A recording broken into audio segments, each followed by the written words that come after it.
Hey, everybody. Welcome to the Sober Strength podcast. I'm your host, Jesse Carajat. We've got an awesome episode today, something we've never done before, but something that is absolutely, we think, needed. And for now, tentatively titled, we're calling it a Sober Dad Roundtable. It may change names by the time we get to actually publishing this bad boy.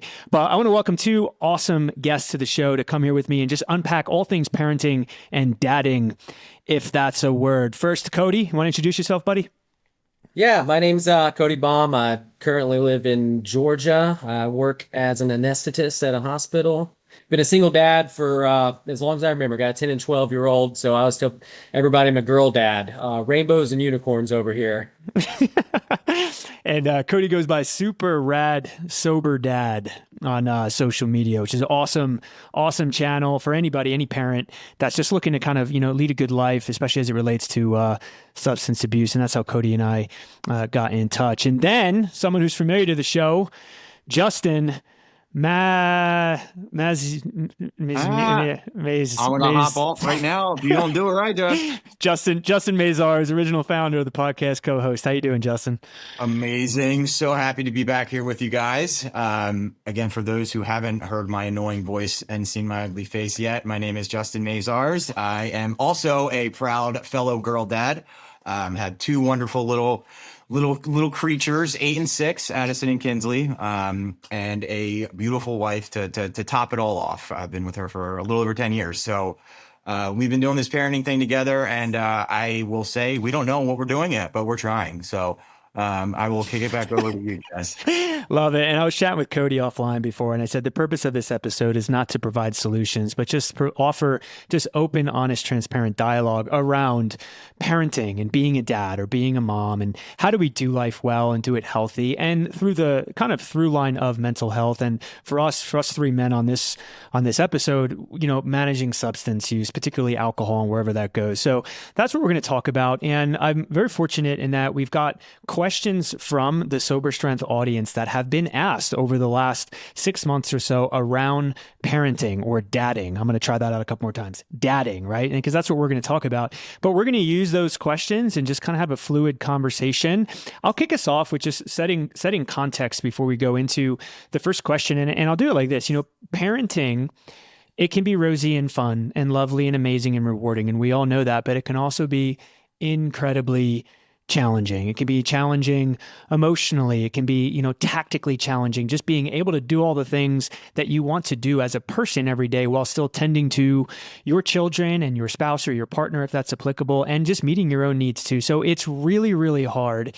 And what makes it even harder is a substance like alcohol is really, really good at making hard things less hard in the moment, in the very short term.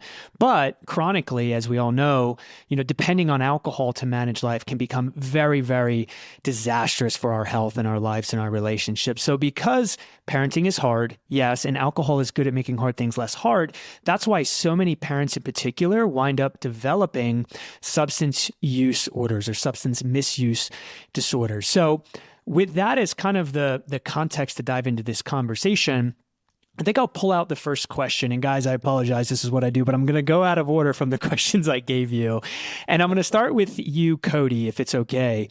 One of the first questions that I got had to do with how your own parents can impact your future drinking or your future dependence on alcohol. So I'll just ask it point blank. I'm not going to paraphrase the question, but did your parents, Cody, drink or parent drink if you were in a single family household? And either way, did their alcohol use or lack thereof impact your future dependence on the substance? Yeah, I mean, absolutely affected me. Definitely one of the big influences. So I tell people this pretty openly that, I don't talk to my father anymore. It's been, to be honest, years. I can't even remember the last time. I finally had to cut that relationship because of the toxicity from when I was younger. So my mom and dad got divorced when I was young, 4 years old. He always struggled with substance abuse, polysubstance abuse. The majority of the time was alcohol. He finally, there was a period of time where he quit and then he hopped on to narcotics and then kind of got back to the alcohol. But he, over the course of the time that I did have him in my life. He had 7 DUIs. He totaled about the same amount of cars. One of my biggest memories from when I was younger was he had one of those breathalyzers in his car that he had to blow into before the car would start. And I mean, my sister and I were in elementary school, and I remember him having us blowing it like it was a game.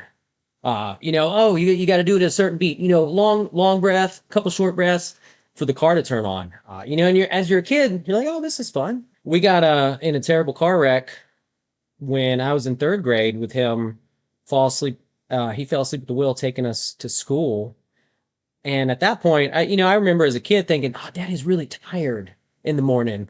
Didn't know, still to this day, I don't know if that was alcohol or just, pills, but that was a rough time. And so these are the memories I have. And so that was the big influence.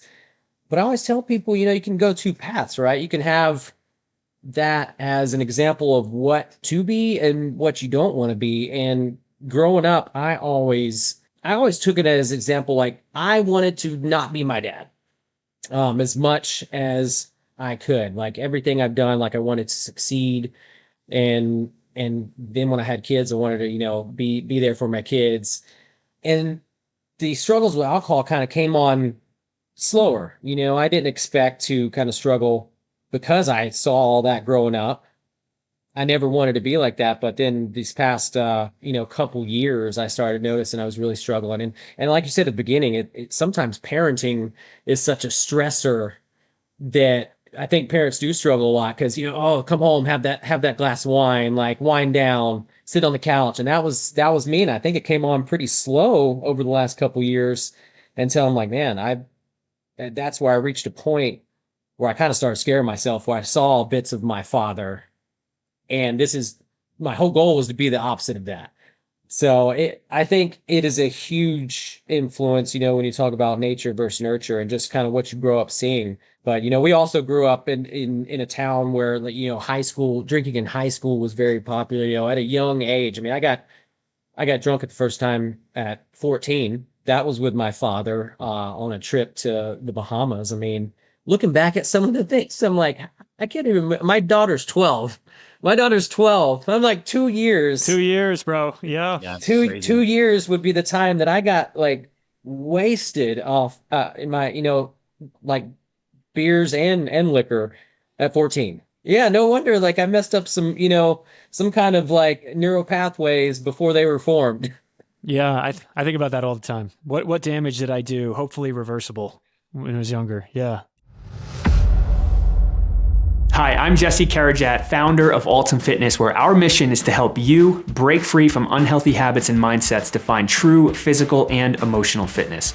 The Altum Fitness app is a world-class fitness companion offering expertly designed workout programs personalized to any goal and any experience level.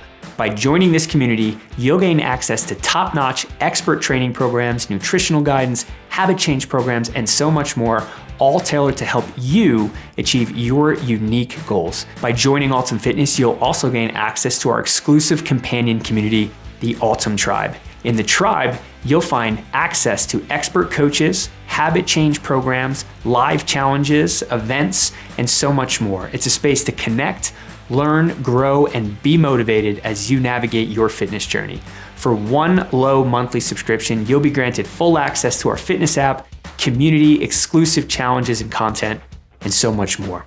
So join Altum Fitness today and become part of our amazing community. Download now and let's live deep.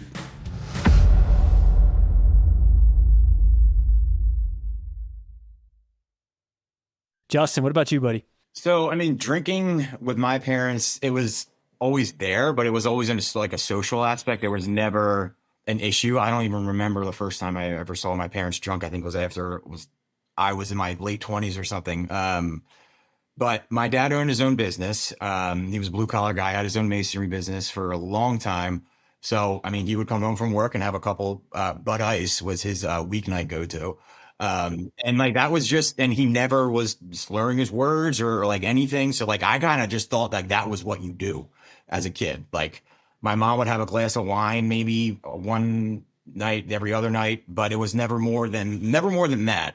So I was constantly around it, but it was never the focus, I will say. It was just socially there. Like we have a huge family on both sides, like 5 brothers and sisters. My mom and dad both have on each sides. And that brings with a lot of get-togethers and a lot of family parties. And, with that comes the alcohol, which I'm sure we'll get to that at some point in the story. But that's, the parties are where I used to get myself in some trouble. Not on purpose either, but it was never a result though of my parents and for them lack of doing something or not doing something or being a bad influence or anything at all. Cause they never were. And they still aren't to this day. I think I had in my head growing up, like I said, like that was what you just did. Like, hey, you come home, have a couple beers and that's the end of it. Like nothing bad will happen. And I was quickly reminded that that is not the case when I tried to, implement that into my life years ago. And really just like, the one of my main goals in life from the time I was born playing sports to even now until the day that I die is making my parents, specifically my dad, proud. And when I first started struggling and realizing like, there's something's going on here that's not going to be dealt with in a weekend. I felt as if, I was going to be letting him down and like that, I can't have a beer with my dad. Like that was the shit going through my head in the beginning of, early sobriety days. But now it has turned to like, fast forward, tables have turned, and it is like my parents are still the same amazing, wonderful parents, and they still socially drink sometimes. Yeah. But now the fridge is filled with non-alcoholic beers at the Shore House and at their home where I grew up. And like, there's just nothing but support at this point, which is crazy to think the journey that I took them on and my entire family. And, but standing on the other side of it right now, or at least today, they are absolutely a huge part of it, of me still being alive, obviously, and sober, but not at the detriment. And they are not a factor in my downfall, I will say. Yeah, something I hear a lot is how fearful people are when they're going to kind of, flip the switch and go into a non-alcoholic or say alcohol-free lifestyle. They're concerned that in some way their relationships will change or their priorities, their social life. But when you're fearful that your own family could not receive it well, it's just such an indication of how strongly embedded and normalized alcohol culture is. I obviously doing what I do, I think about this a lot. And when I think about like my parents and drinking, they didn't subscribe to like the version of drinking that I fell into, which is like blackout binge drinking. But it sounds like, just like you, Justin, and maybe it sounds like for you, Cody, your dad did, black out. But like what they did was they normalized it by doing it every single day. And I grew up in a divorced household. On the weekdays, it was like the daily, I wouldn't even call it moderate. Like they would have 2 to 4 drinks like every single day. Every holiday was who's bringing the cooler with like multiple 30 packs. It's St. Patty's Day. You got aunts and uncles, cousins getting hammered and having fun, right? Which was our families would have gotten along, Jesse. Yeah. But then on the other side, where I spent most of the weekends, my father and I think his fatal flaw as a father, as it relates to me and my brother, and that's what this show is about, is my dad was extremely too prematurely transparent with all of his war stories growing up. He used to tell us about illicit drug use, fighting, like these wild things that happen within his life. And he was inadvertently giving my brother and I permission to do whatever the hell we wanted. And I think if I'll wrap up my own feedback here, it's like my parents didn't teach me to binge drink, but foundationally, they absolutely normalized drinking. And in so doing, made it impossible for them to correct me when I started drinking at an extremely young age, and then also started being reckless with drinking because I would just turn around and say, well, you bought me a 30 pack when I was a sophomore. How are you going to tell me that now it's not okay? So for me, a big lesson that I bring into, and I've told my wife this many times, I'm not telling my kids shit about me until they're like 29 years old. They're not going to, I just want to be the most mysterious figure, which makes it hard to do when you're hosting a podcast. We'll see you one day. Yeah. I'll just take it all down once they're old enough. But I'm going to move on to the next question. I think it flows nicely. And I'll start with you, Justin. The day is coming when your beautiful daughters are exposed to alcohol in the recreational sense without you or your wife there. Meaning they go to a party. Hey, some derelict is going to show up at 13, 14 years old, pull something out of their backpack and say, hey guys, let's try this in the woods. One example, right? I didn't need to bring color to it, but you get what I'm asking. Yeah, for sure. Have you given thought, Justin, about that conversation, hoping that your children come to you to have it? But what will you tell them or teach them as it relates to alcohol? So to answer your first question, I think about it every day of my life, honestly. And honestly, we had a little intro to this conversation 2 weeks ago because of the questions that Addison was asking. But I think before I even get into that, I think it goes to, we have to, as parents, as dads specifically, to girls, and Jesse obviously has his little boy too, but it's up to us to break the walls down that our girls think are up because we're dad. And, they want to be able to come to us and, not just go to mommy when they want to share or something bad happened at school. Like they want to be able to go to daddy. Daddy is always there. Daddy is a safe space. Daddy makes me feel heard and daddy helps me. So creating that environment and like that being one of my biggest focuses every single day is in hopes of them feeling comfortable bringing the hard stuff to Alyssa and I, man. And like, we want them to not be afraid to have to eventually, pick up the phone and call and say, Dad, they're drinking here and they're driving. I need a ride home. Like, can you come get me? And like telling them like, I'm not going to be mad at you for that. Like I'm proud of you, if anything, for that. But a couple weeks ago, I forget how the conversation came up. We were all in the kitchen and Addison said something along the lines of like, well, mommy, how come you drink alcohol, but daddy doesn't? And she looked at me and then I was like, oh shit, I have to answer this right now. And I was like, honestly, baby, I was like, daddy's allergic to it. And she was like, oh, she was like, will you break out in a rash? And I was like, no, I won't break out in a rash. I said, but it could do some very nasty things and make daddy very, very sick. So you will never see daddy drinking alcohol, but that doesn't mean mommy can't. And then so you see her sitting there kind of like trying to put it together of like the why behind, well, why is he not? And she is. And then now every day since this conversation, she's been telling people and telling us like, I'm on daddy's team here. I don't want wine. Wine's gross. Mommy, you should stop drinking. Hey, but there you go. Nothing but pure innocence at this point. One of the biggest things that, I struggle with anxiety wise is exactly what I was sharing about, like trying to create that environment in all things for them and meeting them with that empathy when, they're need it. But dude, it is hard when, they're having meltdowns about God knows what, and you're doing 20 different things for work during the day. And then you want to just scream and be like, can you just stop? But like, obviously, how is that creating anything of what I just said? And that's this stuff's hard, man.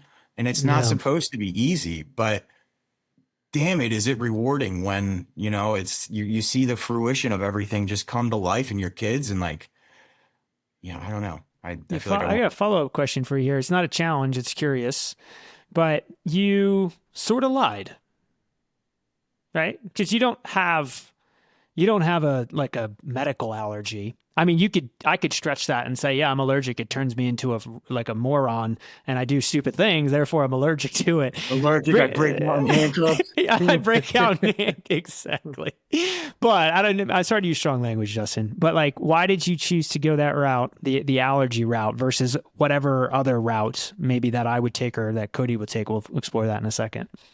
So this was actually a conversation that I had with one of my counselors in IOP years, like back in the day, was having conversations with kids around drinking. And, one of the things I'd literally asked, I was like, well, what do I say, man? Like, if my kid's like, Daddy, why aren't you drinking wine or beer like everyone else is? Like, and they're like, we're not going to tell you what to say, but there's a couple different avenues that have worked and we have seen in place. And, one of them is the allergy realm. Do I love it? No, I don't love it. I don't love that I'm an alcoholic either, but here we are.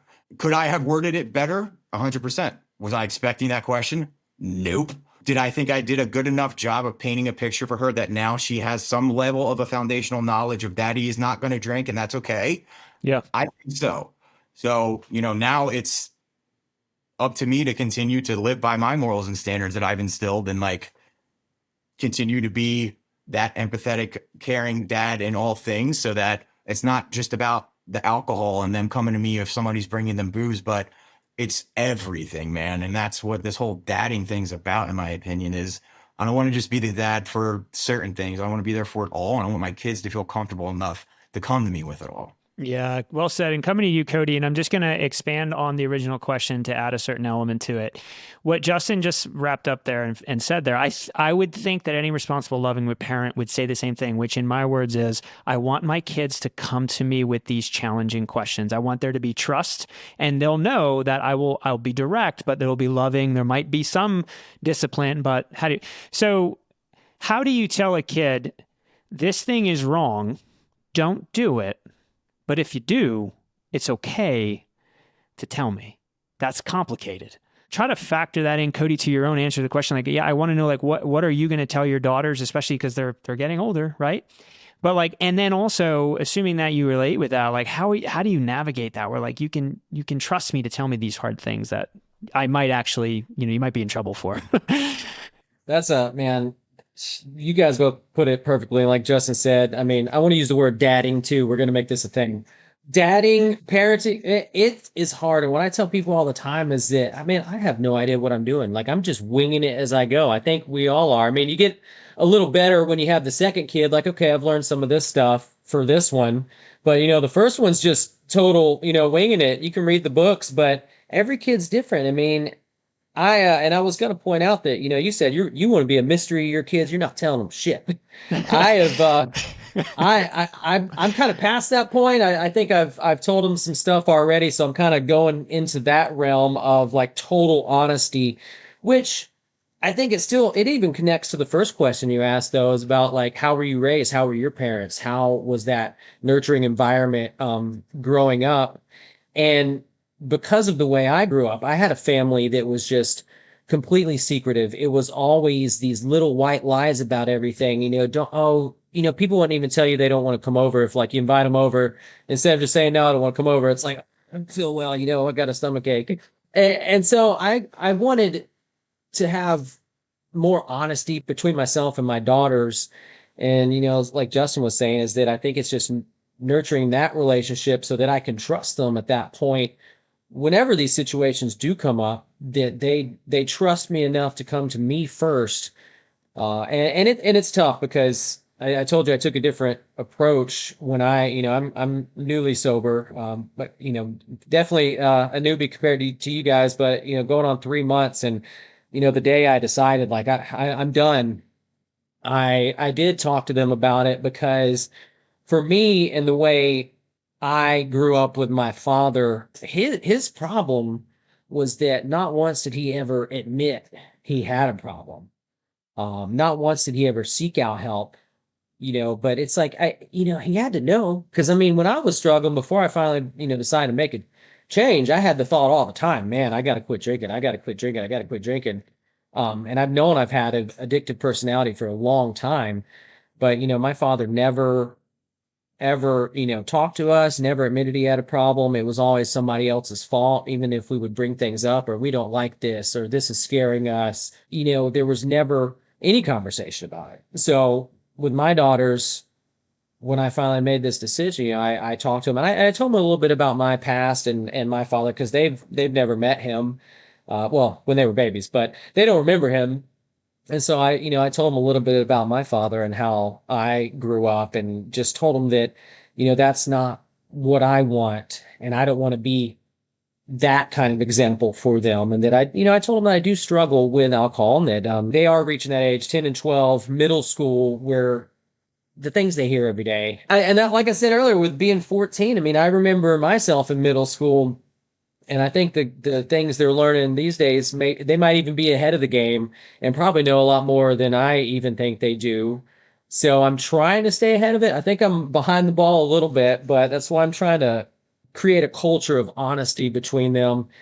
And I want them to know that the other thing is that I want them to know it's okay and it's normal to struggle. Because my daughter at the beginning of this year had some anxiety, real bad anxiety. And that's one thing I told her, and this was before I was sober, but I told her, look, I struggle too. Anxiety, depression. I think we gotta, normalize these things, but so people don't feel like they're alone with feeling sad or feeling anxious, because that's when people, find alcohol or find some other avenue to deal with that stuff. And I think if we address it that way and kind of normalize it and say, it's okay to feel that way, then they'll maybe feel a little more open to talk about it.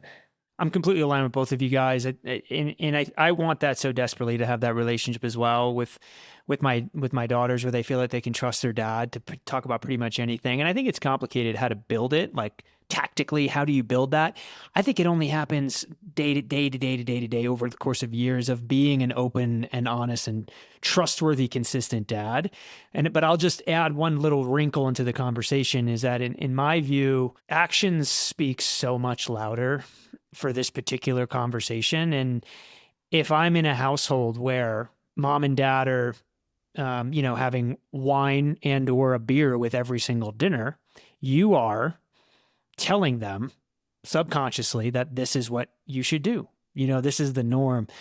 So I think for you guys both, Cody, 90 days in, and congratulations, Justin, multiple years. It's like, I think you're doing that already just by your actions. And I think those are going to be the most powerful thing. Cody, I know you're a single dad. Justin, you're obviously married to Alyssa for a long time here. Do you think that if one parent in the relationship is drinking and the other one isn't, is that healthy? Is that good? I mean, Justin, you already got basically asked directly about it, but like, Yeah, I mean, right from the source.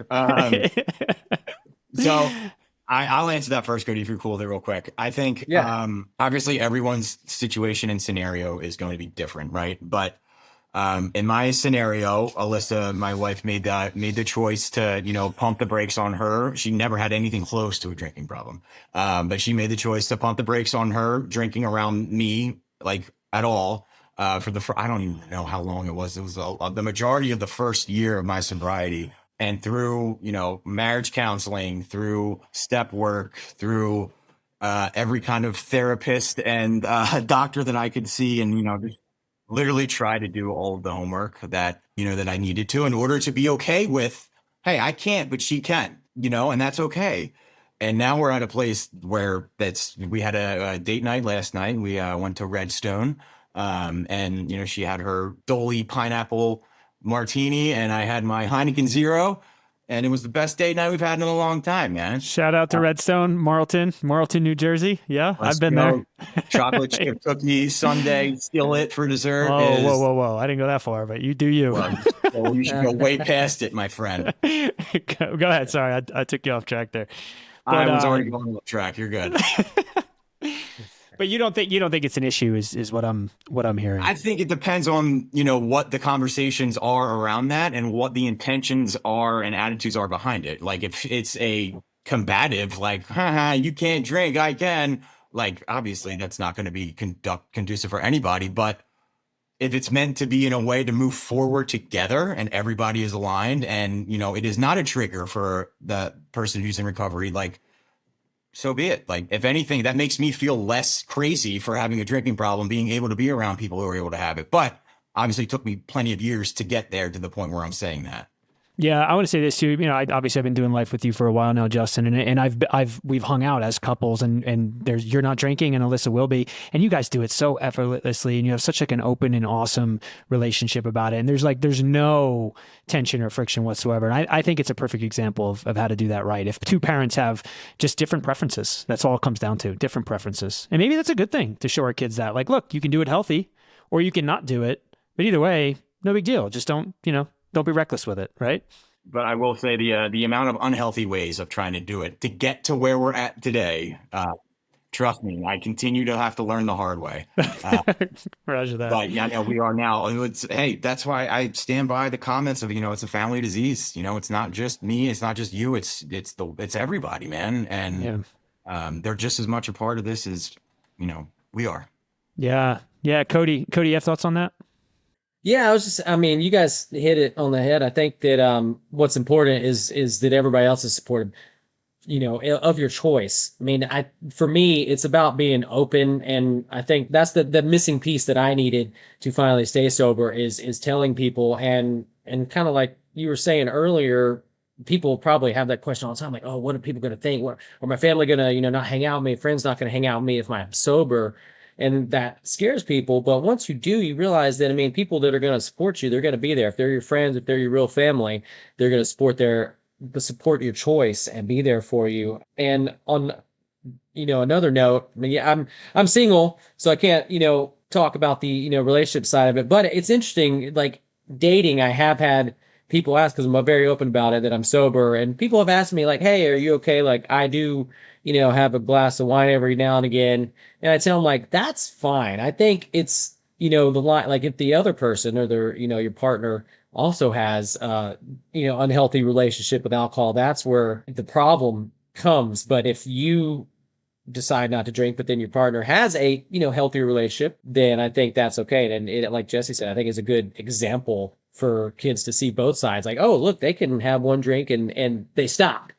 Right. But daddy doesn't drink. Like the problem is when, like me, it's like one turns to four, turns to, a 12 pack. It's like, that's not good.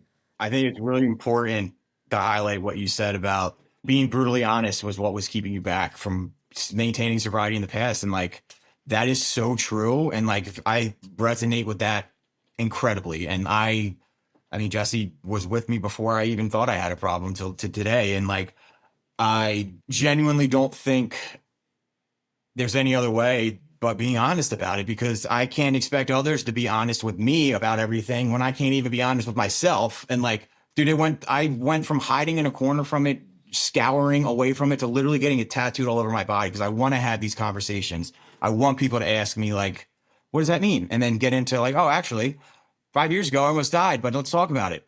And it's already has opened the door to many conversations that I don't think anybody was planning on having that day, but just looking at a tattoo. But like, I don't know, man. And same thing with like, you guys are both doing it too. Jesse with this, Cody with everything you're doing on your side with the social stuff. Like, this is the stuff that's going to keep all of us sober. Agreed. Hey, everybody, it's your host, Jesse Karajak. Quick interruption of this podcast. Look, there's a multitude of ways that we all can and should look to improve our drinking habits, right? And we talk about them all the time on this show. Things like getting in a group, being honest with people, focusing on sleep and nutrition and exercise. I can go on and on. But what most people don't know, and frankly I didn't know, is that there is an FDA-approved medication that you can start taking. It's easily accessible and private and affordable, and you can start taking it today and start experiencing powerful benefits within days. And again, I've done it. I'm blown away by it. And I want to get the word out so that as many people as possible know that is an option that they can and should use. So there's a company called OR Health. That's OAR Health. You can text STRENGTH, that's STRENGTH, to 710-710. Again, that's STRENGTH to 710-710. You'll get a secure link. You can fill out an assessment. And if the medication is right for you, a licensed medical professional will prescribe it for you and privately, discreetly have it shipped to your home. You'll be one of over 35,000 people that have decided to take back control of their drinking through OR Health. And 76% of OR Health members report drinking less within just 2 weeks. So if you've been struggling, know that there is an incredibly powerful option out there for you. So again, STRENGTH to 710-710 to see if it's a fit. And now back to the show. Yeah, agreed. I have one more kind of comment to the parenting, like what do we tell our kids thing? And I'm going to move to, and we'll spend the last 15 minutes or so on like the tactical side. Like, how do you walk away from alcohol or improve that relationship? But one last thing I was just thinking as I'm listening to you guys, it's like, this might be a stupid metaphor. Maybe it isn't, maybe it is. But if I'm a little kid, and I should start with this, the point here I'm going to make is like, even talking about alcohol with our kids should be done in moderation, because if you overemphasize it, I think you actually you run the risk of moving them towards it, if anything, out of curiosity. But if I'm a little kid and there's just like rickety old, dark, scary looking house on the block, and I'm walking past it, like, I might not even want to go in that house. But if my parents just like harp on every single day and say, you can't go in that house no matter what, that is the scariest house ever. You have no idea what's in that house or what can happen to you if you go into that house. Oh my God, this could happen. Someone went in that house once and this is where they, I got to be honest, my personality, I'd be like, I'm going in that friggin' house because Going in that house. you just made it so like alluring and mysterious. Yeah. That, like, I got to go figure it out. Well, maybe that could be alcohol. Like if we've been wounded by alcohol and we carry that concern and stress about our kids not falling into the same trap, I think we have to be careful not to like overdo it and overemphasize it. Cause then like I made my point already, but like they could be like, well, dad did it and he's okay. I respect and love him. Like maybe I am going to try it. So I think it's like, maybe like you, Justin, like, take it as it comes. And when it comes, be prepared. And if you have a partner that you're raising with, like, talk through what it's going to look like, but don't like insert it, prematurely and just make it a bigger deal than it really is. I think it runs a little bit of risk there. You know what I mean? The haunted house metaphor. Haunted house. Like Don't go in the haunted house. Don't Yeah, go in the seriously. haunted house. Ghost and alcohol. Yeah. All right, we'll spend these next two just on the tactical side. And as I look at the questions that came in, essentially you have, two questions that are the same. So maybe this will be the last question and we'll talk this one out. But the question's around, okay, first off, if you're listening to this show, you have at least a curiosity around your drinking for yourself or for someone else. So you're exploring and you might be looking for tactical ways to move in a direction that's either a healthier relationship with alcohol or absolute abstinence for the short or for the long term. And it's great because we've got a lot of kind of viewpoints represented in this little panel here. But I'll start with, we'll call it the old head of sobriety, who's got the longest streak going. That's you looking over your shoulder there. Because this is great, guys. Because when we get here is this awesome perspective. Cody, you represent that early sobriety, right? Like 90 days, you're going to be fluidly, flexibly still figuring it out as you go deeper into your journey. Justin, you're kind of like, and you still have struggles. I know, like, it is day to day. That's a saying for a reason, but a lot of people aspire to be where you are at, which means you can have some wisdom and some really good advice to bring us there. So that to say, Justin, if you could think back and kind of offer someone some tactical blocking and tackling to start heading in a direction for a healthier relationship with alcohol, what would that look like? Teach us your ways, Obi-Wan. Oh, man. Trying to think where to even begin. I would say it initially start to go back to the question of why are you drinking so much? Because the drinking, and even if it's not alcohol in this instance, it's drugs, whatever, obviously is filling a hole that is missing something else. And it is just the drinking and the drugs is a symptom of something greater, right? So the amount of self-work that goes into sobriety and maintaining it is more than I thought it would be 5 years into it. I think I never thought in a million years growing up that I would be even associated close to the word with that alcoholic, let alone be able to say I haven't had a drink in almost 5 years. Like that's insane too. But I think the continuously reminding myself of where I was and where I am today and what all took place in between that, because it wasn't good. And there was a lot of bad. I should have lost everything, multiple. I shouldn't be alive 5 times over. And here I am getting an opportunity to do this.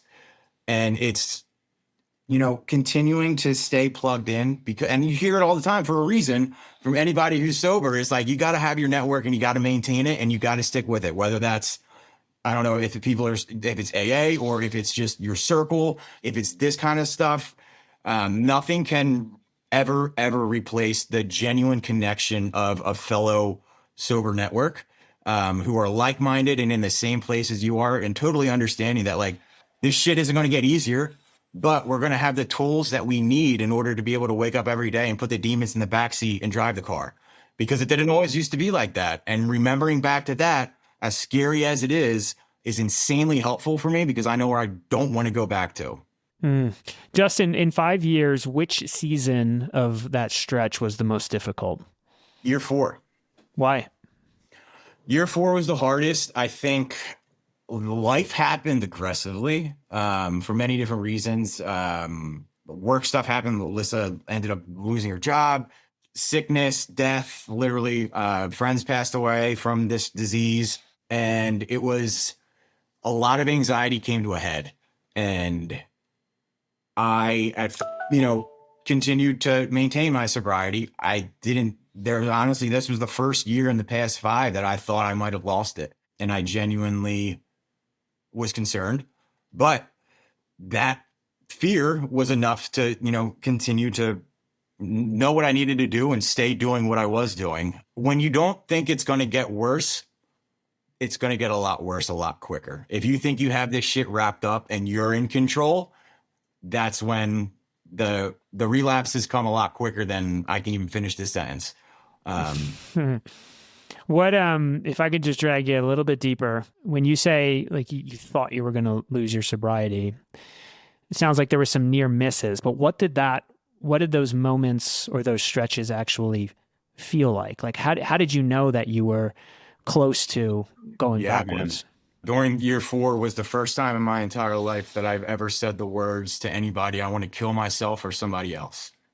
And after I said it, I stopped and I said it right there. I was hysterically crying in my bed with my wife standing next to me, rubbing my back, not knowing how to help me. And that was that. I remember saying, like, I don't want to feel anything that's going on right in here right now. It has to stop because I don't trust me. And that moment of realization was, I think, again, scary, very scary, but put my ass right back in therapy after those words came out of my mouth and really tried to, identify where they came from and what was I so pissed off about. And at the end of the day, who was I mad at? This guy. So that was one, it sounds like a big step that you took after you had that moment or that realization is you went back to therapy, to self-discovery. I was petrified. And not many people know that even was a thing until now, which, hey, it's the whole reason why we're doing this. I want everybody to know because I don't think I'm alone in those words coming out of my mouth. Yeah, man. One more question for you, Justin, and then Cody, we're going to get to more of that like early sobriety story. But Justin, if you had to pick the most important tool in the tool belt of early sobriety moving in that direction, and I'll list some, maybe pick like their top 2, but you mentioned community.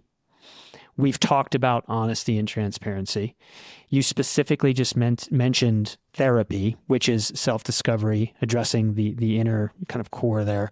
And then there's environmental factors and physiological factors too, right? We didn't go into, but we know what they are. Sleep well, eat well, take care of your body, meditate if you can, right? But what would you say is the most important aspect, or maybe the top 2? You can't expect others to truly forgive you for the things that have happened in your addiction until you're able to look in the mirror and forgive yourself. That was the hardest part of step work and everything for me, was making amends. And guess who was at the bottom of that list?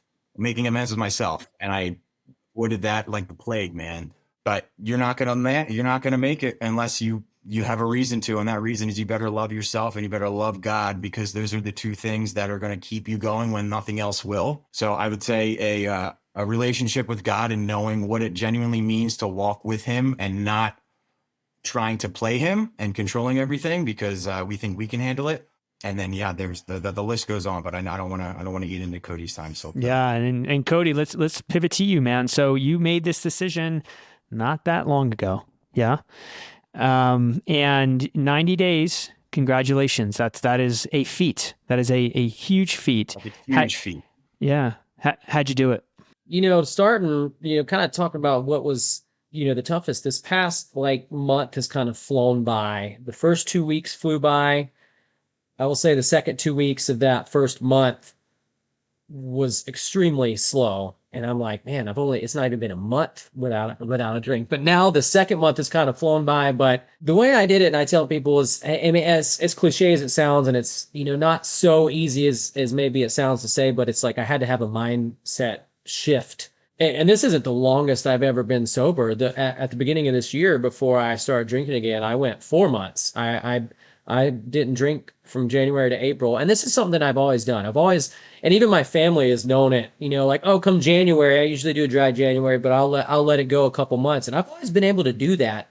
The difference was I always had a date that I was going to drink again. First, it'd be like, I'm going to go January. And then, boom, February I can drink. Or I wanted to go 6 months this year. But I had planned, I'm going to drink on my birthday. I'll be 34. I'm gonna drink on my birthday. So the difference is that I had to have an entire mindset shift. And part of that was being completely open and vulnerable. And, I started my social media account because I couldn't hide anymore. And I think that is one of the most important things you can do besides, admitting it to yourself. But once you start telling people, I had to tell people that I don't drink. I don't drink it, period. Because before it'd be, like I said, it'd be like a month. I'm like, oh, I'm not drinking right now was like the inference, that read between the lines. I'm not drinking right now, but I will soon. But this time I had to switch it to I don't drink. And it's also about avoiding situations. I think two of the big things, especially or early on for me, is just avoiding it. Don't put myself in a situation that I know I'm gonna want to drink in, and also kind of distractions. For instance, my family, they're going on a cruise, like later this year, and they're like, "Are you sure you don't want to go?" And I'm like, "No, no, I do not need to be on a boat with Good for you, though, unlimited man. alcohol." And also a family that my family enjoys drinking, especially one side of it. That's what they do. That's what people do. They go on cruises and they just get smashed every day. And I'm like, I do not need to go on a cruise. So thanks for the invite. I have made some steps though in this first 3 months that I'm proud of. Like, I went to a concert and didn't drink. I love going to live music. You mentioned we all have a similar taste in music. I love shows. Gonna be going to see Green Day soon. You guys need to come out to Aw, Atlanta. Yeah, come on, man. let's They're playing the go. entire American Idiot album. It's gonna be amazing. I'm not going to Atlanta in the summer. No thanks, dude. Too little too hot, a little too I know. humid. But I told you I miss the dry air out in Colorado. I gotta get back out there. yeah, You and me both. Cody, last thing I will say, and I want to make sure that you are viewing this the same because you should. You are setting boundaries within your first 4 months of sobriety, bro. And that is incredibly powerful. And I think you need to celebrate that because that's what's going to continue to pile up these months, man. You told your parents no to that cruise, dude. It's a fucking cruise. It's not like it's like that's a big deal, dude. You should be. I'm excited for you to not be going, and that's what I mean. So I just wanted to say that because any win here is a big one, man. And I want you to take that home. I appreciate that, man. I think another good thing that helps too is dress like somebody who's done it for 5 years. See, I mean, this is what it takes. Full commitment here. See, I'm going to be there soon. So 5 years, it'll be me next. let's go. All right, Justin, appreciate you, buddy. Cody. So yeah, man, good for you going to that concert. Who'd you see, by the way? Oh, I've been to a few this year, but I went and saw the Dirty Heads recently, and that's even a different one because everybody they're reggae bands, so people aren't just drinking. It was inside, so it wasn't as bad as an outside concert. But not only did I go and not drink, I actually went by myself because Buddy couldn't go last minute. I had 2 tickets, and I'm like, and this is another thing I probably would have never done, before, just go to a concert by myself. But I love music. I went by myself, nobody that I know there to see if I'm drinking or not. And I drank water, and to be honest, it was amazing. Like, I hated thinking back going to concerts, and I would always get the tall cans of beer and drink, and then you don't remember it, and then you wake up, feel like crap the next day. Like, I had 2 Dasani water bottles. I walked out of there, people were stumbling out of there. I drove home completely fine and woke up the next morning. I mean, it was amazing. Yeah. Yeah. Good for you, man. So I love what you're saying. It's like you saying no to situations or environments that especially early on, right? Where some people, you Yeah. can be more fragile, right? You don't have 5 years like Justin. You're really trying to protect it and honor your decision. Saying no to those invitations. And then what I just heard there, what I love is, but you're also putting yourself in situations that you find joyful and challenging yourself to do it without drinking and kind of like pushing through into new experiences. And I think that's awesome. Yeah, it was it is kind of a test for myself, but it's also showing that I can trust myself and that I am, holding strong with this decision because I just didn't want it. I just wanted to see, some good music. And if I didn't think that I could have handled it, I wouldn't have gone because I really am dedicated this time. But it's been tough, mentally. Has been some days, but I will say that, I mean, so far, like, I haven't wanted to drink. And I know, I'll be tested in the future. Like Justin said, it was year 4 for him. I mean, I haven't had any truly, uh, you know, traumatic life events or anything in the 3 months, thankfully. But I know that time will come in the future, and that I'm glad I'm building this now so that I can handle those moments emotionally eventually. Are you following any particular framework or organization in this journey for you, or are you just kind of DIYing it? Yeah, I'm kind of DIYing it because, when I initially reached out to you, I had found your show. This is why it's kind of coming full circle, and which is also something I believe in. I think when you put something out there in the universe, good things start happening. And now, like, here I am having a conversation with somebody that inspired me, and I really Thank appreciate you. it.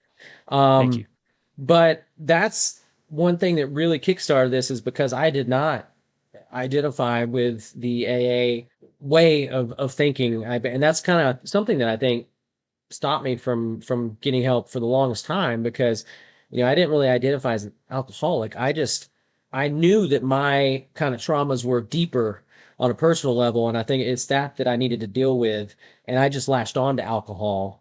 So when I heard your episode, it was Chris Norris, and that's the first time I'd heard these other recovery pathways, refuge recovery, things like that base their recovery on the Buddhist pathway and just dealing with your suffering, your source of suffering. And so that's where I started reading. But I went to one AA meeting, I went to one refuge recovery meeting so far, and that's it. I haven't been back. I'm kind of discovering my own pathway here. What I've done is actually put a lot of energy into things I wanted to do for years, but I couldn't because I was, struggling with alcohol. So I'm running my first triathlon next Saturday. And Hey, dude, that's a goal I had 4 years ago. I wanted to do it on my 30th birthday, but then COVID hit 2020. And so that's when I was stuck inside quarantine, drinking, nothing else to do. And I never did that triathlon. And then 4 years later, I finally made this decision. And so that's kind of where I put all my energy. I'm like, I'm going to train and do something that I wanted to do for a long time. And now I'm about to do that next Saturday. So I'm going to have to find something else, once I finish that to keep I up love that it. energy. Yeah, I love that. Choosing something to be focused on and get excited about, I think is a great. Hey, by the way, is it a sprint triathlon or a full triathlon? Olympic. I'm doing the Olympic. Oh, Jesus, you're jumping right Yeah. into the deep waters, Yeah. huh? I did the Olympic. And the goal is now, once again, another one of your episodes with Eric Hinman. I'm planning on doing the Ironman eventually. I got some ways to go, but we'll see how next week goes if I still feel that way. Maybe I'll be like, nope, that's it. I'm done. Nice, nice. I got two more questions for you. Actually, it's one question and one prompt, and I think it's appropriate to do the question first. And I'll preface it this. I just want to say, like, Sober Strength, the show, and also me personally, what I believe in is that, not everybody has to quit drinking. And the people that do stop drinking, they should feel comfortable and have permission to try it again. And that is a decision that they need to make and take very seriously, and hopefully invite other people to help them make the decision. That is context to say, and even ask, is your goal as you sit here today with me, in my opinion, you have complete permission to change your answer in the future, but is your goal today long-term, as in like forever sobriety? Or are you kind of taking it month by month, year by year? Just what are your goals? And then I have a little prompt after that, but just talk us through what you're thinking as you sit here 90 days in.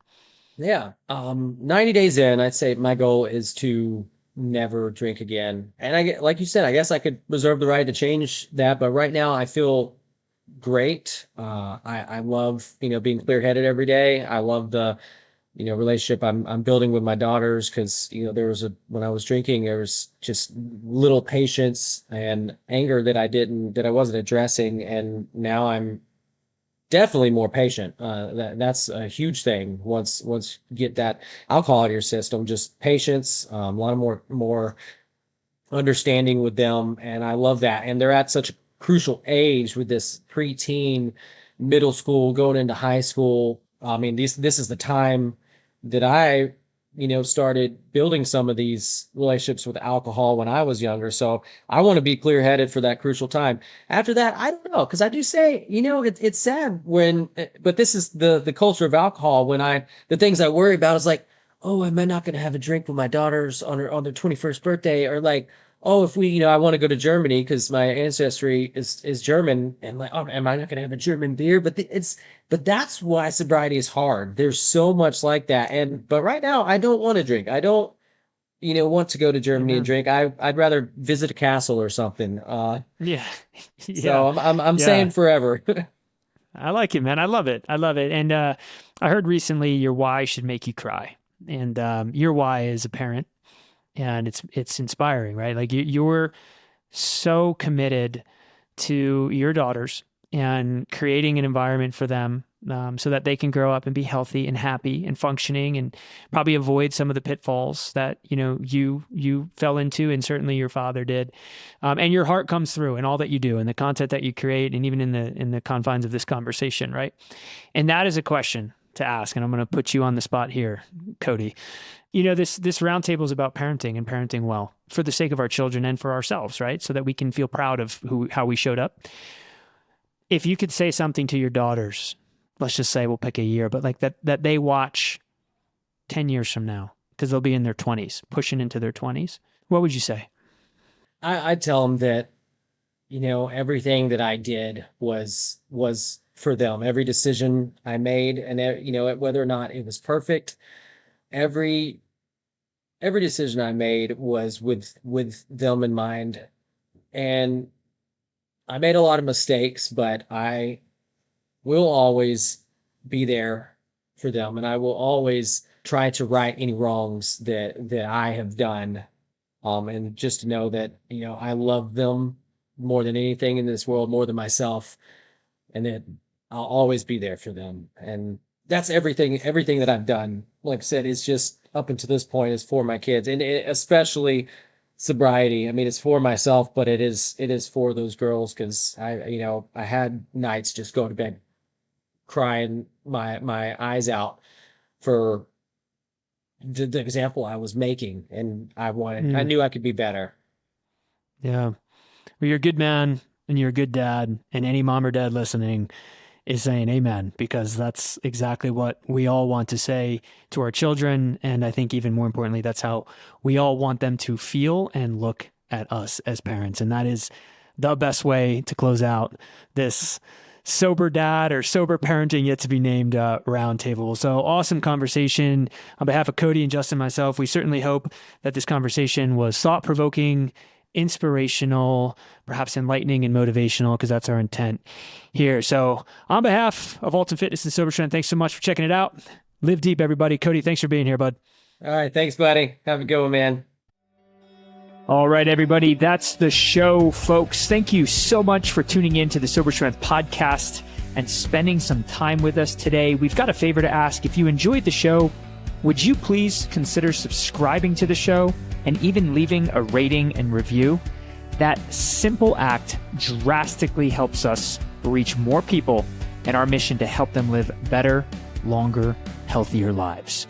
You can also follow us if you'd like on Instagram and YouTube for regular tips and motivation around mental health, addiction, and so much more.